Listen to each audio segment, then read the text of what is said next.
Hello all, greetings. This is Gilles Mansuet. I wanted to come and say hello, to wish you a good day, for today is a day that miracles can happen. I have a sense that so many amazing things can happen any day. We have no clue really what's going to be happening, what can happen within this coming day, and yet we are conditioned by the feelings we have in the morning that sets the whole pace for the day.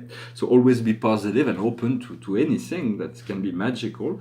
For the highest wisdom for us today is the High Priestess, the Archangel Eniel. We send our greeting, we are love, and we receive a divine blessing so that we can increase our intuition.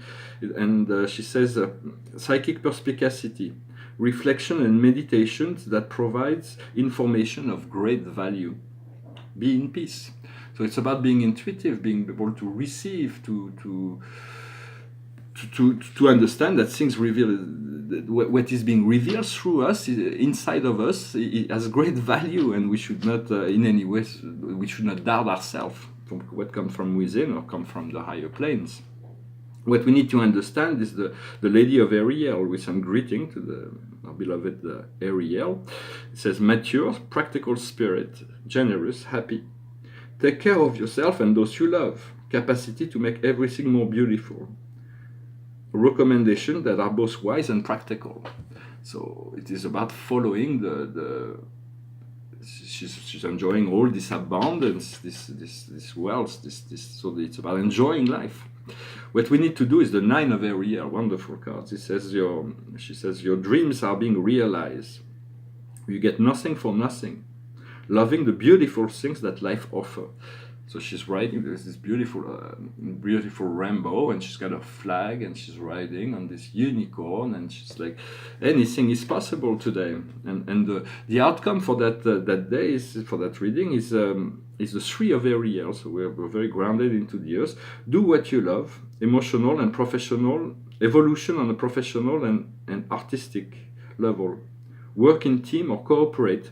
So it is going to be a work. It's a lot of work every day and everywhere. We have to get better and better.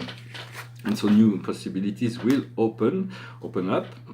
I'm going to pull a card for the Akash to see if we can awaken.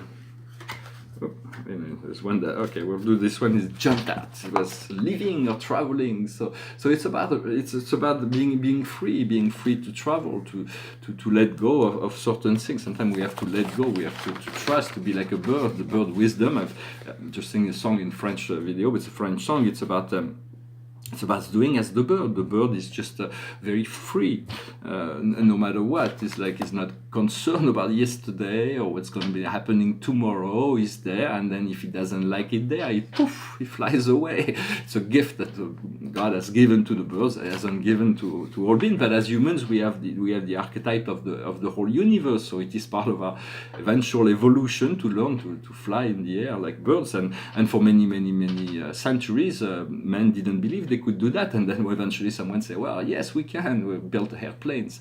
One day we'll be able to have our own wings and fly in the air. But that's part of the light body. That's part of the future evolution. And so I wanted to say that what we seek is to understand the law of the universe, to understand that every being or every spirit, every planet, everyone respond to this law. It is just humans are unaware of the law, and therefore they're doing things that are creating karma. But once we move into the law is truth, beauty, and goodness. It is the coming together of love, light, and wisdom as the three sacred flame, and we manifest that through courage, lucidity, and compassion. Those are tools that are given to any spiritual, whether it's from religious text or philosophical text. Those are just tools to achieve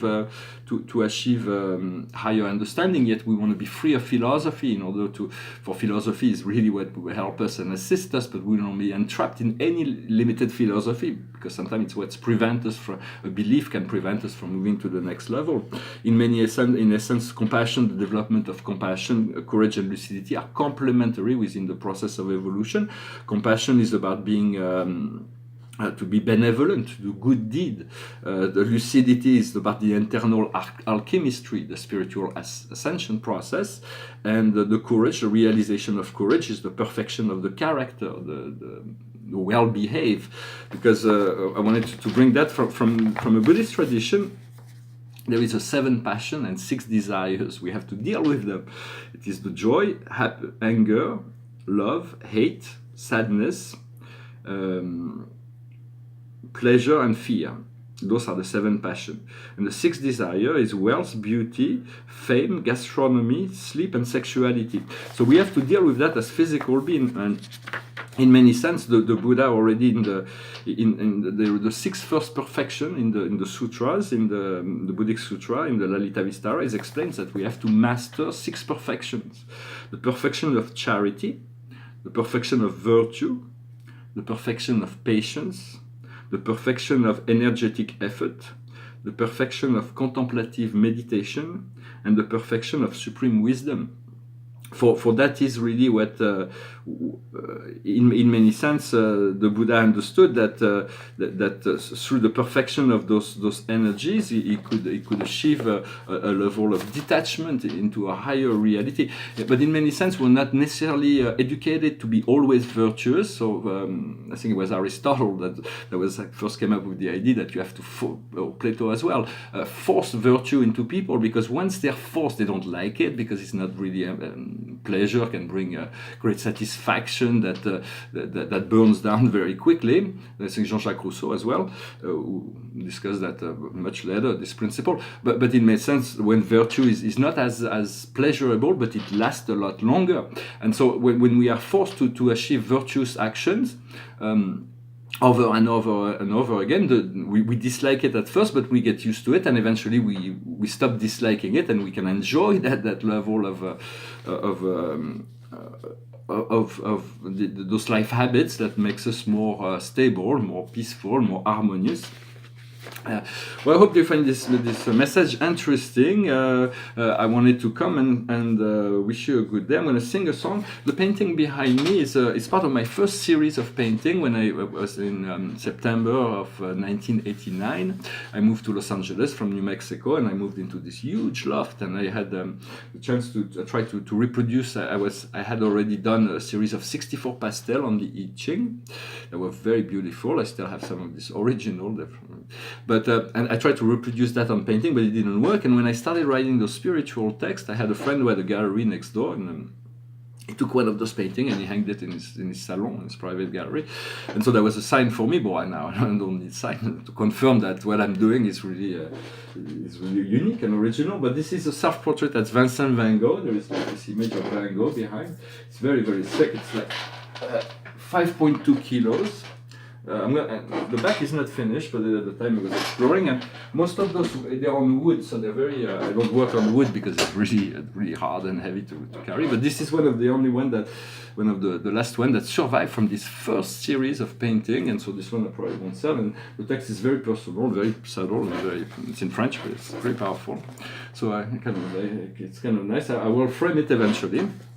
I just want to finish with a little song, just to finish in music. It's a gospel song. It goes like this. It talks about the amazing grace. For grace is really what we want to merge in. We want to be in. We want to bask in. We want to always be in that grace. And it is the outcome of the process. For God has created this whole path of evolution, but He knew that at the end every being would be free within that grace, this saving grace. But sometimes it depends on the programmation of our soul. Oh, we have the visitation for all the crow.